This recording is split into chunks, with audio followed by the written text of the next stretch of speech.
Hello, hello. It looks like it's working. That's always exciting when I'm not having technical difficulties. So I guess if I'm expecting them, then I won't have them. If I'm thinking that I'm not going to have them, then I will, right? It's Murphy's Law. So let's just get started with all the regular stuff. I got my little thumb right here. Please hit your like button if you don't mind. Today's not going to be a really long live, but it's going to be a true crime live. Have I got the best true crime case for you? And I am not kidding you. I miss just focusing on a simple true crime case. Simple, like there's any such thing, but one that's been solved. One that happened like 26 years ago and has been solved for a couple of years. And it took 20 years to solve it because hindsight's 2020. So we're going to get started on that. It's not that I don't like to focus on politics. It's just that particularly right now, there's such an overwhelming amount of news coming in. I don't think I'm alone in feeling completely overwhelmed. That's part of the gaslighting, and that's part of my theme with focusing on this one documentary, because the gaslighting is what it's all about. I don't think there's a criminal alive that's not a gaslighter. And I know gaslighting well, unfortunately. I was raised by a gaslighter. I'm sure a lot of us were. I don't think I'm unique in that, but it does help you gain some insight. And to me, that's what it's all about, gaining insight and trying to help myself understand things better, trying to help other people understand things better. So my key question today is, how do you know when you're being lied to? How do you know when somebody's trying to sell you a crock of bullcrap? How do you know? The truth is that you can never really know. Not to be pessimistic, but just to be realistic, you've got to trust your gut. That is what it all comes down to. But let's get started with all the regular routine stuff. Please make sure you're still subscribed. Share a video of mine with somebody that you think might like my channel. Turn on your notification bell to ring. Sorry for the braces and the stupid wax in my braces. I won't waste your time or mine explaining that today. Everything I say is simply my opinion for the sake of hoping to start a conversation, open up a discussion, learn something, be educational. All of these videos are made for the tube of you and me, and it's an infotainment platform. So this case I find truly inspirational, and I'm going to recommend that you check it out if you want to do a case study on a truly fascinating, tragic true crime case.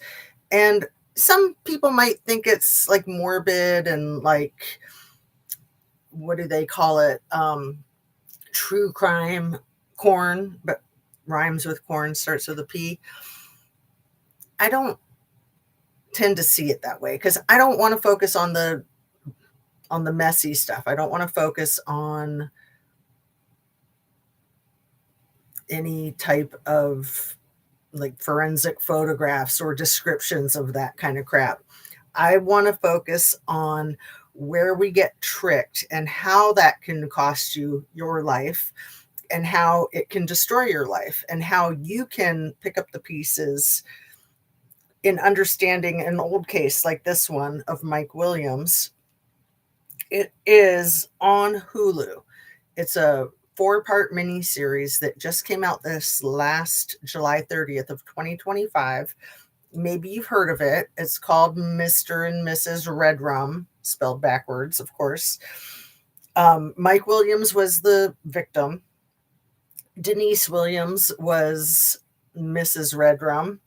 That was married to him. Brian Winchester was his best friend, who then married his widowed wife. It's a very sordid tale. Kathy was Brian's wife, who Hulu, the people that worked on the documentary did an amazing job of interviewing Kathy. She's kind of the backbone of the whole series. So she spent her life, a good portion of her adult life, being married to Brian Winchester, who unalived one of her best friends. She was still married to him. He'd been cheating on her for years with the one who eventually was a widow, who he eventually married after Kathy divorced him. But she spent years being gaslit, and she spent years solving this case. So it does have kind of a happy ending. I'd say at least a satisfying ending. And I'll just kind of go over some of the nuts and bolts of the case and where you can understand that even in a confession, because in the end, Brian Winchester confesses to the entire crime. Even in a confession, you're not going to get the truth. And let's get into it. Let's see.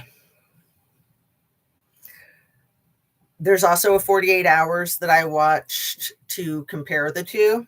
Not nearly as good as the Hulu series. And there's also a Dateline from 2019 that has since been removed from the interweb. Anna Bees, hello, my dear. So how are you today? I texted you about this case, the Mr. and Mrs. Red Rum, and you said that you remembered it from seeing maybe the Dateline or maybe the 48 hours. You can still see the 48 hours on it. Mr. Mark, hello, my dear. How are you? Lovely to see you.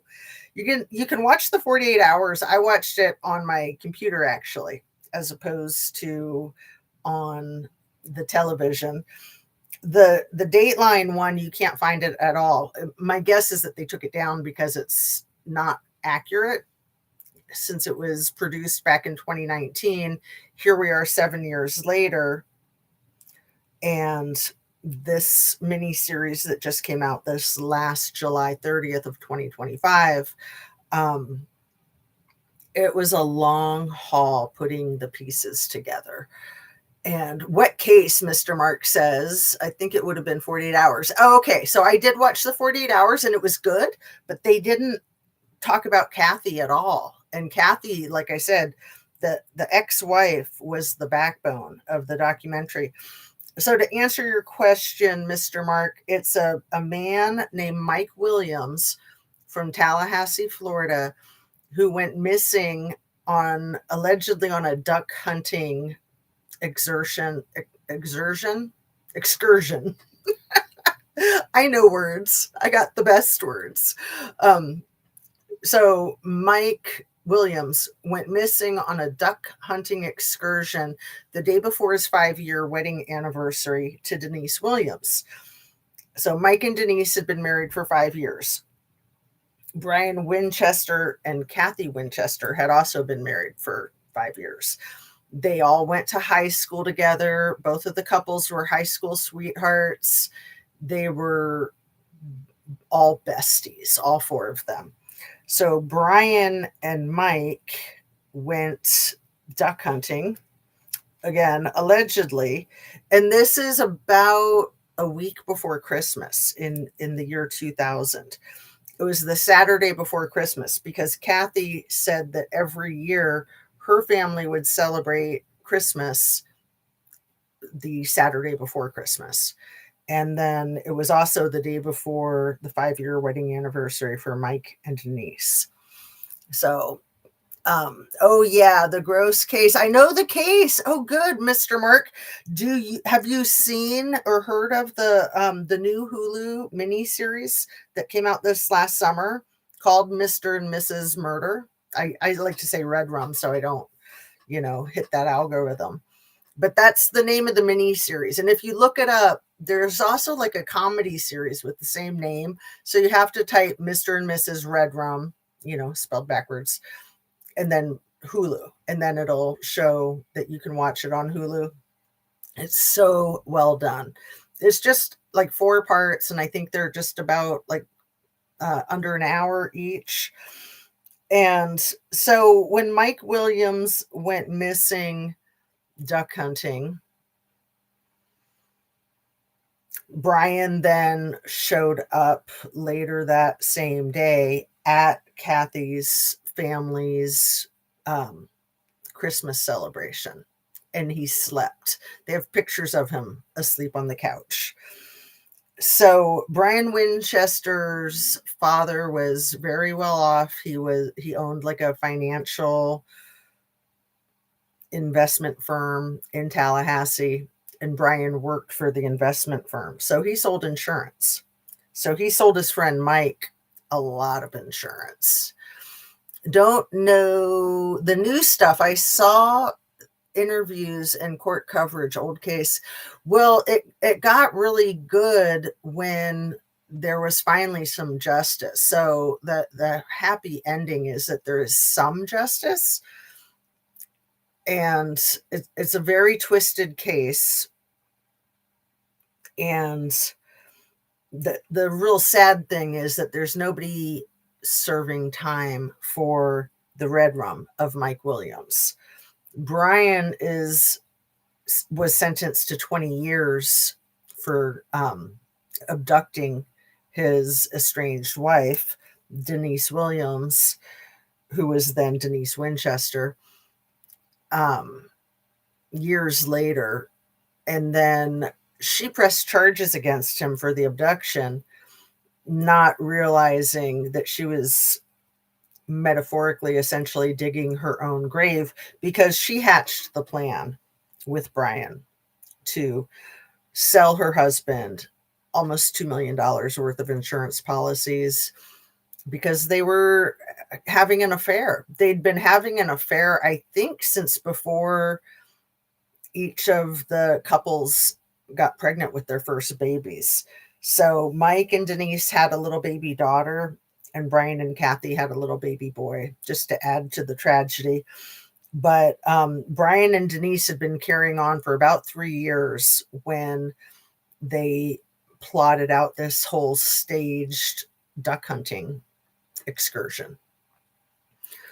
So when Mike went missing, Mike's mother, Cheryl, noticed right away that Denise wasn't acting like she was grieving, and she really distanced herself from Cheryl. And, Kathy was in such shock. Most of the people around the situation were in such shock that it took a long time. They weren't suspicious right away of Brian or Denise, except for Cheryl. Denise's mother-in-law, I think, was suspicious of her from jump. They did both go to prison. So she's in prison. She was initially convicted. Thank you, Mark. Denise was initially convicted for his red rum and for conspiring to have him red rummed with Brian. But then the conviction for the actual rum for her was overturned because they really hadn't proved in court that she did it. They could only prove in court that she conspired to do it. So she's still serving 30 years for conspiring to do it. And then Brian is still, he was able to confess, but his confession is not accurate. And I'll tell you why. I'll tell you the things that I was able to pick up right away, knowing that he's still lying. You're never going to get a true confession. That's my point. It's like, just because somebody confesses to a crime, that doesn't mean that you can trust their confession. And of course, law enforcement knows that, but law enforcement also knows that it's better to have a criminal convicted on a partially true confession than to not have a dangerous member of society convicted because their confession is BS. So law enforcement knows that you're never, ever, ever, ever going to get the truth out of a criminal. It just doesn't happen. They wouldn't be criminals. So they are both in prison, but my brain, the Brian Winchester, is when he was convicted for the abduction of Denise, eventually the state came to him and offered him a deal because they suspected him of the red rum and they wanted to find the remains so that Mike's family could put his remains to rest. So they came to him and they said, when he was in prison for the kidnapping, they said, if you tell us where the body is, you will be 100% absolved of any prosecution of any wrongdoing in relationship to Mike Williams' death. So he concocted a confession that protected Denise, but not completely. He was also throwing her under the bus because he was mad at her for throwing him under the bus for kidnapping her. Although when he kidnapped her, he was going to end her life on that day. He had an ill kit with a K with him. That was the purpose of him kidnapping her. But then she believed him with his gaslighting that he really wanted to do that to himself and that he wasn't planning on doing it to her. He was planning on doing it to himself. And then in his ultimate confession to the courts, he said he was planning a red rum self-unaliving when he kidnapped her, which is bullcrap because he took all of the parts of the kit that you would need with you to dispose of and clean up, like plastic sheeting and a giant 1-gallon bottle of bleach and rope and things like that. So he had plastic sheeting and bleach and all of this stuff in a backpack with him. When he kidnapped her, he was hiding in the back seat of her car. And he had a firearm, and he not only brandished it, he held it against her ribs. He jumped over the back seat when she was driving and tried to get her to drive to a specific place. She was able to foil his plan. She promised she wouldn't go to the police. She went to the police same day, and he was sentenced to the 20 years for the kidnapping. Her being completely ignorant the whole time that as soon as the case started unfolding at the law enforcement headquarters, when she came into the room, the best thing about this whole mini series is that it's all like actual footage of the actual people. So you get to see these things unfolding in real time. When she's explaining to them about the kidnapping, after a while, like let's say maybe an hour into it, they realize that she's the woman whose husband has been missing for roughly 10 years. And then she realizes that she's married to the guy, and the guy that kidnapped her was the one who sold him the insurance. So pretty quickly, law enforcement, they might not be like geniuses, like they don't have doctorate degrees, but they know stuff. And so they knew pretty quickly that she was involved with her deceased husband's being deceased. And once they got her to prosecute Brian, they also know that criminals will turn against each other. They use this term that I'd never heard before, like rats in a bag. They'll turn on each other like rats in a bag. And I'm just thinking, that's so gross. I mean, I love rats. Rats are actually really intelligent creatures. But I'm just going to guess that when you put rats in a bag, that they'll attack each other, right? Like that's maybe you're familiar with the term, but let me see what you're saying. Um, yes, I thought so too, Mark. We didn't know that, oh, he testified and he was shaken. He is a freaking good gaslighter, Mark. This guy, Brian, is a good freaking gaslighter. He was very theatrical in the court when he told the whole story of what they planned and what happened that day. And he was straight up effing lying his fat face off. Not that he's fat, he's a skinny guy, but you know what I mean.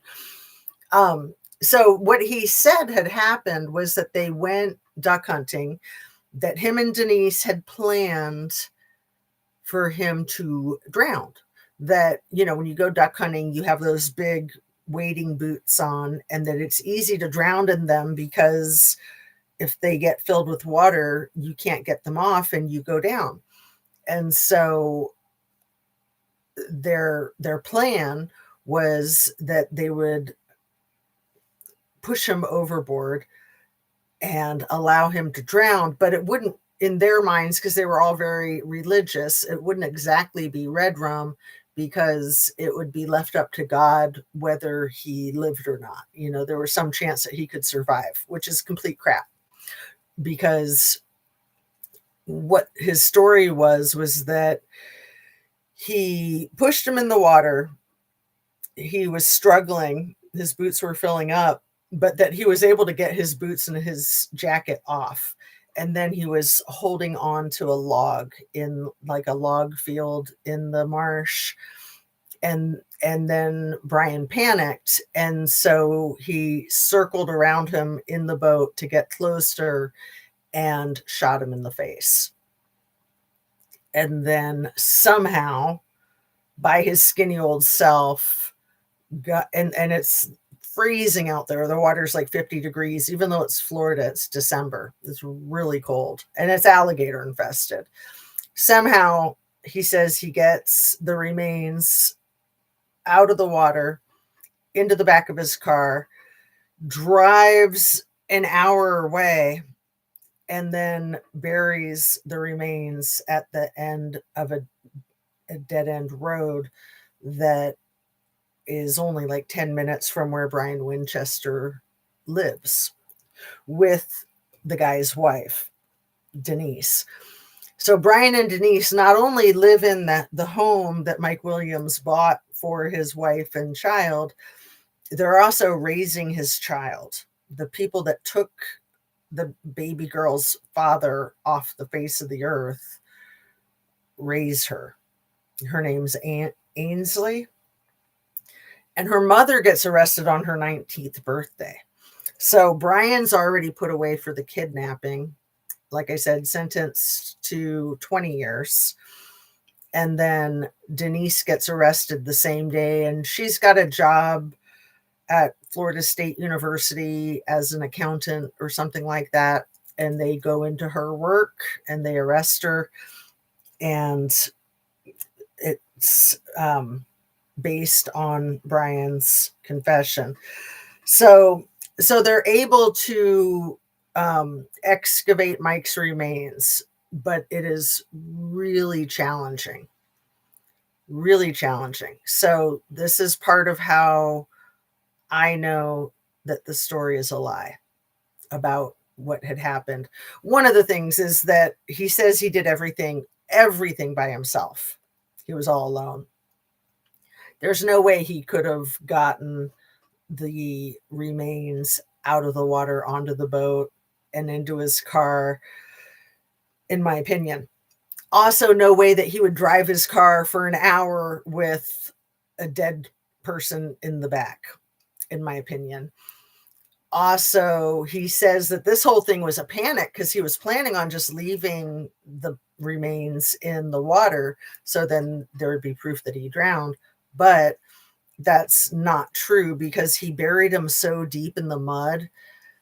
In my opinion, there had to have been a hole, a very, very deep hole already dug. It took them so long to find his remains. Granted, it was years later, but it's my opinion that there was like an excavator used to dig out a super deep hole, probably like 8 or 9 feet deep. And then when he was dumped in there on that morning, they probably used the excavator to refill it, my opinion. Um, and uh, the whole thing about how he was planning a red rum self deletion, he wouldn't have had plastic and rope and bleach with him. There'd be no reason to clean up a red rum if he was going to take himself out, right? So Denise, the kidnap victim, just can't wrap her mind around the fact that this man who had been obsessed with her since they were little kids, because like I said, Brian and Kathy, the married couple, and Mike and Denise, the married couple, they all kind of grew up together in this uh, religious small school in Tallahassee, this kind of elite school system. And Brian and Denise actually knew each other from the time they were really little. So he always had a thing for her his whole life. So she just couldn't comprehend that he was actually going to do away with her. Because if he did away with her, she was the only one who knew the secret. But Kathy, his ex wife, was really the undoing of the whole thing. And what a remarkable person to trust herself and stay focused and stay centered, because the whole story is so tragic. There's not a happy ending. Of course, there's not a happy ending. You can't bring Mike back. You can't, there's not a lot you can do for Ainsley to have been raised by the two people that destroyed her doting father when she was 2. She was 2 when that happened. Um, Probably less than 2. It was probably before her second birthday. Luckily, Mike's mother got to live to see some justice served and to know what happened to her son, because she lived in Tallahassee her whole life, and she knew that in the history of Florida and alligators, that there's never been an alligator attack that there wasn't evidence left behind. And also over the years, she talked to many experts to prove her point, because she never gave up. She literally spent every day of her life writing letters and making phone calls to senators and law enforcement and newspapers for 17 years. And it seemed like it was in vain, but in the end, it was not in vain. Um, but alligators don't feed in the cold water. So the way alligators feed is that if they find, say, a drowned person in a marsh, they're going to take that, and not to be morbid, but this is stuff I didn't know. They're going to hide it underwater somewhere. They're going to like stuff it away because, and again, trigger warning, they want it to decompose before they feast on it.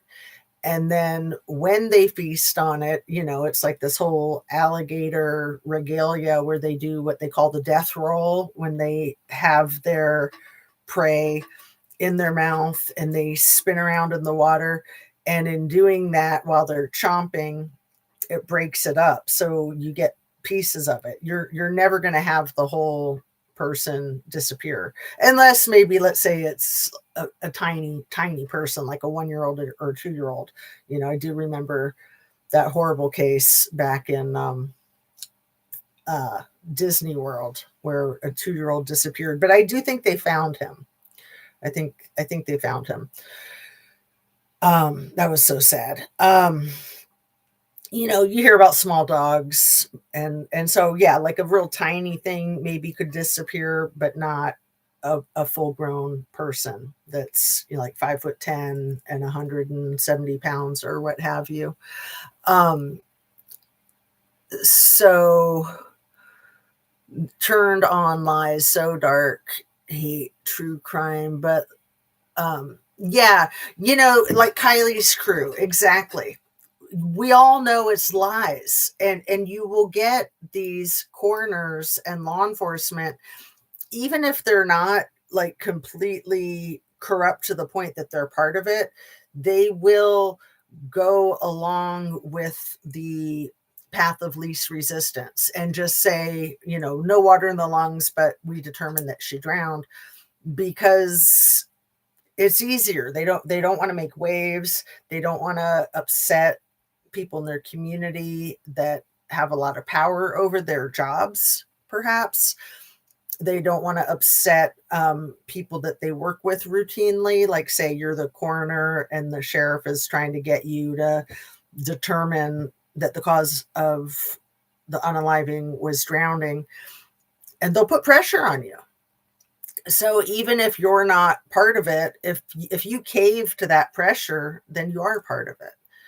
But it happens all the time. Like, coroners do this kind of crap all the time, in my opinion, unfortunately.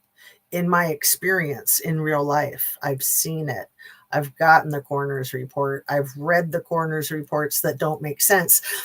So that's my point. One of the ways people are lying to you is when it doesn't make sense. And sometimes it's something as simple and basic and obvious as no water in the lungs, drowned. Come again? Yeah, there is such thing as dry drowning, but that's not the definition of dry drowning. you know? Yeah. The catfish crew. I couldn't remember the name, what we had called the catfish crew. Anna Bees and I were texting last week about Kylie's case, and I was saying how in my heart, I know the people that are involved. I think we all do, Mr. Mark and Anna Bees. I don't want to put words in your mouth, but we know the catfish crew was involved. We know that Scammy was involved. We know that Nate Hamburglar was involved. In my opinion, Jägermeister may have been involved to a point. Unfortunately, Lindsay is highly suspect, but we know Scammy. We know Nate. We know the catfish crew. Those three were the cats that ate the canary the next day with the freaking yellow tail feathers hanging out of their mouths, were they not? And then the people that they drew into their lie, like let's say maybe Jagger and Lindsay and Mags and Kate, maybe those people didn't participate in her demise, but they weren't telling the truth. We know that they weren't telling the truth. None of them were. None of them were. And we will never buy their crap. And yeah, it is evil. No dogs. I have heard about alligators doing that. Yeah, I know, Mr. Mark. I'm sorry to say anything about dogs. I hate hearing those stories of like the little old lady that was walking her dog and wasn't paying attention to the alligator that she was walking by. Florida. No videos, no phone, no pics. Why? Check it. Nick G. Hid stuff. Thank you, Mr. Mark. Those were some of the other names in Anna in my text. Check it. Nick G. Zanime, and of course MC Ultra. Like, what the F were all of them doing there? And Dodgy Tony and Red Flag Ronnie. Like, what the F were they doing involved? And that woman, Linda from the Sherry Panini case. Linda Lucetti, the spin doctor who worked with Sherry Panini on trying to like rehab her reputation after lying about being kidnapped. And then she comes in to rescue the public relations situation there in Truckee for Kylie's family? Why would you call somebody who had worked on a high-profile fake kidnapping? Answer me that. Riddle me this, Riddler, Joker. She loves the water. That was a very telling statement. OMG, enemies. Hateful piece of crap. Scammy, with all the attention showering on her. And SF, thank you, Mr. Mark. That's why I have you here. I'm so happy that you're here. Keep me on track and remind me of the things that aren't coming off the tip of me brain. What about the PR person? That's Linda Luschetti. Linda Luschetti was the PR person. So she came from Utah. Remember, she was like the concierge for Utah Jazz. And she was a good friend of Lindsay Rodney Neiman's. And so she just showed up because Lindsay didn't know how to do social media, or she didn't know how to do media. So her good friend Linda came in to help for free, right? Yes. That was Linda Luschetti, Mark. Oh, you mean Angela. Oh, thank you, Mr. Mark. Angela in the purple dress. Yeah, OMG, God sees all, from scammy to Rumpster fire. Yeah, OMG. And all of this deluge of the Trumpstein files and the hideous stories that we're hearing about babies and unalivings and 9-year-olds being essayed. Can the world just stop with protecting pedos just for a second? Just lock them up. I mean, give them fair trials. But we've got the documentation. We've got the evidence. Give me an effing break. This stuff is insane. This stuff is insane. I know. And that's why I'm kind of wanting to focus on this case, because all that stuff is just so toxic. Doesn't it just make you want to vomit and scream and cry? And then, like, the situation with Savannah Guthrie's mother getting abducted, and that case keeps getting crazier. And I'm keeping a really close eye on that.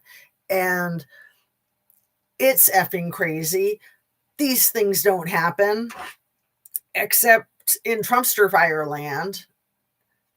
And Savannah Guthrie had been on Trumpster Fire's hate list for a long time. So what a quinky dink that something bad is going on with her dear mother.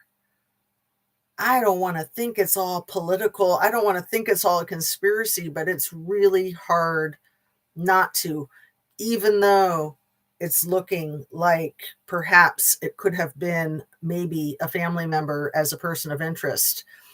It still doesn't mean that there's not a correlation there. Who the F knows? Who the F knows? And it just seems like all these crazy crimes happen in Arizona, Minnesota, Pennsylvania, you know, like with governors' houses exploding on a Jewish holiday. What was that, Hanukkah? These things don't happen. So Savannah Guthrie had been out of work for 6 weeks. She was on a medical leave from like December 19th until the week before her mom went missing. She had to go into the hospital to get surgery for polyps on her throat. She could barely talk. And I don't know what caused it, but I looked it up and it can be caused by poisoning. Just like the type of cancer that Kennedy, the 35-year-old Carolyn Kennedy's daughter had. That's also a cancer that can be caused by poisoning. I don't like to think that these things are all connected, but I think it's also ignorant not to keep an open mind that they might be. Let's see. Caroline Kennedy's daughter. That was so sad.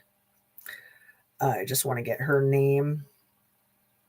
Tatiana Scholzberg. I'm not sure I'm saying her last name right. I know I'm saying her first name right, because Tatiana was a really good perfume back in the 80s. Tatiana Scholzberg. She was only 35. The type of cancer that she passed away from acute myeloid leukemia, AML, is the most aggressive type, and it can completely be caused by poisoning. And we all know Daddy Vladdy is like the master of poisoning. So we know who the Trumpster fire hangs out with and who he worships. I'm sorry, Jazz, for moving your stream to Kylie. No, Mr. Mark. My stream is always all about Kylie, whether I say her name or not. That's what got me into the YouTube. And justice for Kylie, man, always and forever. Seriously. With you on the X-Files track. Let's see. I meant Linda, remember me and Angela had a breakup. That's so cute. That's so funny. I didn't even know what you were talking about. Savannah Guthrie's mom disappearing. I still haven't watched anything about it. Conspiracy. So her mother is 84. Her mother's name is Nancy. She lives right outside of Tucson, Arizona. I love Savannah Guthrie. I've been a fan of hers ever since she got promoted into Katie Couric's position, because I loved Katie Couric. I still love Katie Couric. She has one of the best YouTube channels out there. And both Katie Couric and Savannah Guthrie have done a ton of interviews with Epstein, let me say, Trumpstein survivors. Both Savannah Guthrie and Katie Couric are like front runners in interviewing the Trumpstein survivors and premiering them on their platform. Savannah Guthrie really pissed off El Presidente back in the year 2000 in like a particular event where she was probably like facilitating a discussion or a debate. She really pissed him off. She's been at the top of his poop list ever since. But then, and I don't even know that much about it. I'm not like an expert in these things. You know how I am. I love to look stuff up, and I find all kinds of wild and crazy stuff. And I'm like, December 9th of 2025, she facilitated a discussion at the National Cathedral in Washington, D.C. with Governor Joe Shapiro, the guy whose house exploded on the freaking, the Jewish holiday last year, Hanukkah. Thank you, brain. So Joe Shapiro and some other guy were having a discussion about political violence, and Savannah Guthrie was facilitating it. So that was one of the last things she did before she went into the hospital on December 16th, or was it December 19th? I think that I think it was December 6th or 9th. I think December 9th was the National Cathedral discussion event with Joe Shapiro, and I forget who the other guy was, but let me look it up real quick. And I don't think my voice thing is working. Let me see. Savannah Guthrie National Cathedral, December 9th. National Cathedral political violence discussion, December 9th. So this is in Washington, D.C. Governor Cox and Shapiro. December 9th, NBC News anchor Savannah Guthrie moderated a discussion at the National Cathedral in Washington, D.C. with Pennsylvania Governor Josh Shapiro and Utah Governor Spencer Cox. Interesting, because Utah is where Mr. Kirk was assassinated. And that's another thing. All these freaking assassinations are not normal. That's not like a thing in America. That's like a country that starts with the letter R and is like Russia with an R. Didn't mean to say it. Anyway, I said it, whatever. So Josh Shapiro and Utah Governor Spencer Cox, I'm really glad I looked it up because I did not realize how significant that was, regarding rising political violence and the need for civil discourse. Both governors emphasized the importance of finding common ground, condemning violence from all sides, and restoring dignity to political conversations. Addressing violence, the warning signs, the bipartisan approach, hopeful future. Just being respectful and having a civil discussion. There's nothing wrong with debating things and having different opinions. My goodness. So then, Savannah Guthrie's hospitalization, I think she was gone from the Today Show from December 19th until late January, but I don't know the exact day of her surgery, but it went well. And so she had just been back at work full time Monday, Tuesday, Wednesday, Thursday, Friday, when her mother got kidnapped, allegedly out of her home in Tucson, Arizona, at about 2 a.m. on Saturday night, Sunday morning. So let's see her hospitalization.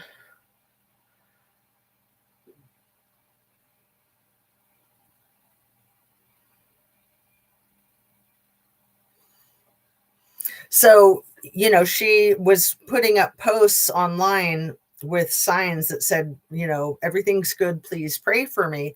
And I thought, well, that's weird because things aren't good if her mother's missing. But then I realized that that was from earlier in the month. So she underwent successful surgery to remove a polyp on her vocal cords in early January, forcing a multi-week absence. She was on a strict mandatory vocal rest for 8 days following the procedure and returned to the show in late January with a new voice, noting the surgery was necessary to fix worsening raspy vocal issues. So it can come from poisoning. I'm not saying that it did. I'm just saying that you can look it up. It can. The vocal cord surgery, let's see what the diagnosis was. I forget, but the symptoms were having a raspy voice. So it was literally like trying to silence her, it seems. Let's see.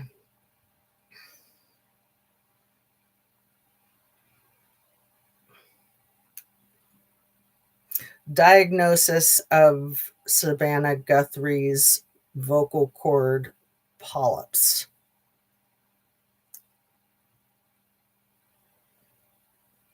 It's called a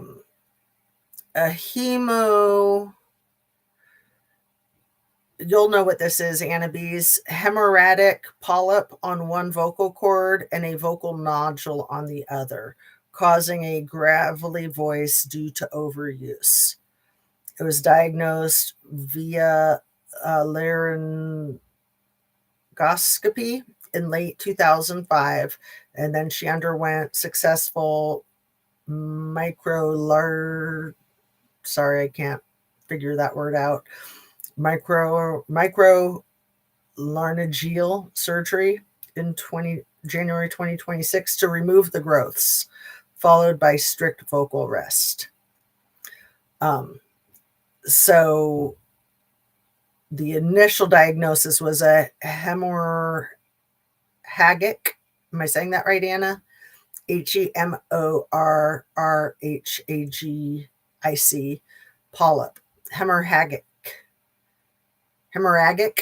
polyp on one vocal cord and a vocal nodule on the other. Anyway, if you look that diagnosis up, you can see that it can be caused by poisoning. Just saying. Anyway, let's get back on track. I'm trying to stay focused on this one true crime case, you guys. I'm just kidding. I was totally expecting to go in those directions. It's just, I find it nice to try to keep it on a straight, narrow path when there's so much chaos going on. it's nice to stay focused, right? I mean, that's how we persevere, proceed, move forward. That's how we feel productive, is by being real task oriented rather than being all overwhelmed and all over the place. And in figuring out like one little corner of truth, that helps you figure out another little corner of truth, and another and another and another. And it spreads like a really good type of cancer. Not that there's a good type of cancer, but you know what I mean. So let's see. Hey, Drea, missed you too, my dear. When you talk about poison, I think of Pope Francis. Annabes, this is why I love going live rather than just doing a pre-recorded. You guys keep it so dynamic, pulling in all these brilliant ideas. And yeah, Pope Francis might have passed away because he was going to pass away right after J.D. Vance got in his face. And it could be that J.D. Vance did something, or that he's just poisoned by himself, because I believe that too. He's just a dark, evil piece of crap. When you talk about poison, I think of Pope Francis. You know, JDV changed religions at least 3 times. So after visiting with Peter Thiel, he goes and visits the Pope. And Peter Thiel is the darkest, most evil piece of crap imaginable. He's even said on camera, he doesn't give a crap if the human race perseveres or goes extinct. Freaking nut job. Let's just let him go extinct, right? Like, leave the rest of us out of it. And a polyp that was bleeding. Oh, thank you, Anna Bees. That's terrible. Oh, so she was probably coughing up blood. Doesn't that sound like a Daddy Vladdy type of thing? It really does, doesn't it? Check the notes, LOL. My notes. I don't actually have a lot of notes for today. I had like a ton of notes for yesterday, and I wanted to talk about this case yesterday, but there was so much that I had to talk about. And I think I actually do have notes on this from yesterday's, but I left it out because there was so much ground I was trying to cover in such a short amount of time. Let me see if, yeah. So, you know how people like to call someone a conspiracy theorist as part of the gaslighting? People that know that all it takes to be a conspiracy is that people discuss something, a person discussed something with another person before it happened. That's all it takes. So how many things that happen aren't discussed with at least one person before they happen? Not a lot, in my opinion. But the opposite of being a conspiracy theorist, I just heard this the last few months and I loved it. It's called being an accidentalist. People that believe that all of these things just happened by accident, you know, like Charlie Kirk's assassination and Trumpster Fire's assassination attempt and Governor Josh Shapiro's house blowing up and all the planes falling out of the sky and the Black Hawk helicopter crashing into the commercial jet on over the Potomac River last January. So an accidentalist just says none of these things are related. They're all just accidents. And then, you know, the opposite of that, obviously, I don't need to discuss it any further, do I? Hemorrhagic means bleeding. Thank you. It's so nice to have a nurse in the house, isn't it? So nice, so helpful. And we're getting close to an hour, and I hate to wrap up, but I feel like I should, you guys. So will you forgive me if we do? Because my videos have been getting so long, and I want to try to shore them up. I like them long. I know that I have some viewers that like them long, but I know that it is a challenge for all of us to watch the longer videos, and an hour seems like a good amount of time. Lately, they've been like 90 minutes and 2 hours, and then I'm less able to do one in my day because I know that I'm committing to a greater period of time.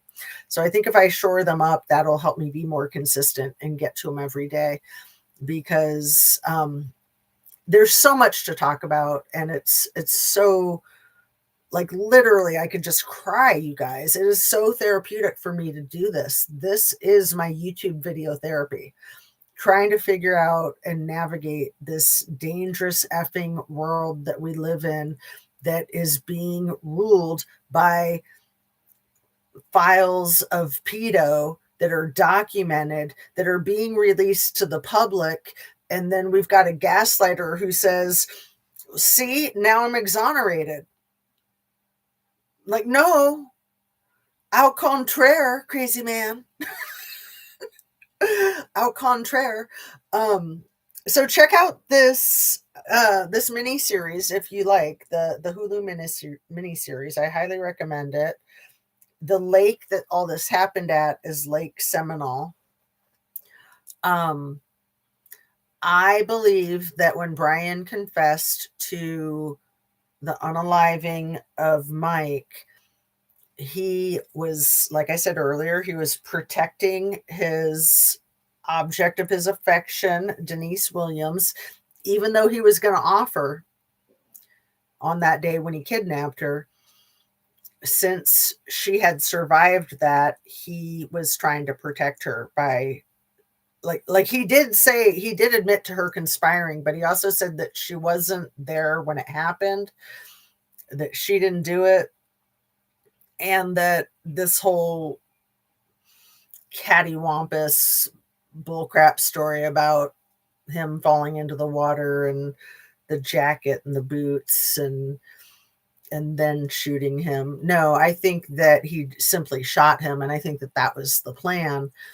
The plan was to shoot him and then to disappear the body so that they could say that he drowned and that he was eaten by the alligators.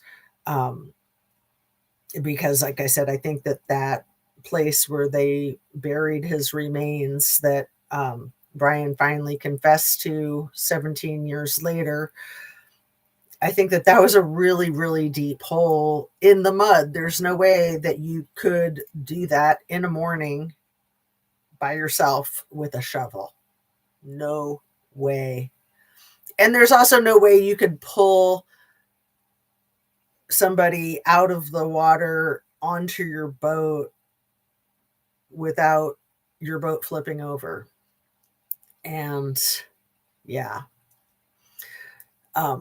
Why would he do all of that? But again, because they were religious, they wanted to pretend like it was up to God, like they were going to allow him to drown. But if you were going to allow him to drown, then, and you were going to leave it up to God to let him possibly survive, then when he was surviving, then why did you change gears? And why did you drive with him in your car for 60 minutes when you could have easily been pulled over, stopped, and busted? Okay. Thanks so much for being here, you guys. No, you are not. He is so sick. Right. I know. And I know that there's a lot of people like me who think that the El Presidente, the Bigly Piggly, as I like to call him, is just the most disgusting piece of crap. Doesn't pass the smell test. Yeah, you are correct. You know, he stole the election, and then he had Doge go in and destroy all the records of stealing the election. It's ridiculous. There's that Election Truth Alliance who's been studying all the results precinct by precinct, and they all have that what they call the Russian tail in the vote tabulation graphs. It's all so scientific, I literally can't comprehend it. Election Truth Alliance, they have a YouTube channel and they're doing really good work. And I thought that they could undo the madness, but I don't know. I think the madness is undoing itself. So I do think that there's hope. I don't think we're going to be stuck in this crazy fascist regime. I do think that it's like the rats in the bag that are eating themselves. My goodness. So much to talk about. Let's try to get right back on it tomorrow. Love to you guys. Have a really good rest of your afternoon. Drink your water, eat your protein, eat your vegetables, and get some exercise and fresh air and sunshine, and play with your puppies, right? Or just do whatever you want that relaxes you. Just be yourself. It really is the most important thing that we can do. It's so dark, this election and their plan corrupt the core ICE to protect the election. Right, in future elections, it's insanity. They will try to hold on to power. Don't pass away. Goodbye, everyone. Exactly. And I always say live free or die. It's all about New Hampshire. I thought I coined that phrase, but New Hampshire had it before me. All right, you guys, love to you. Blessings, and thanks so much for watching. See you soon.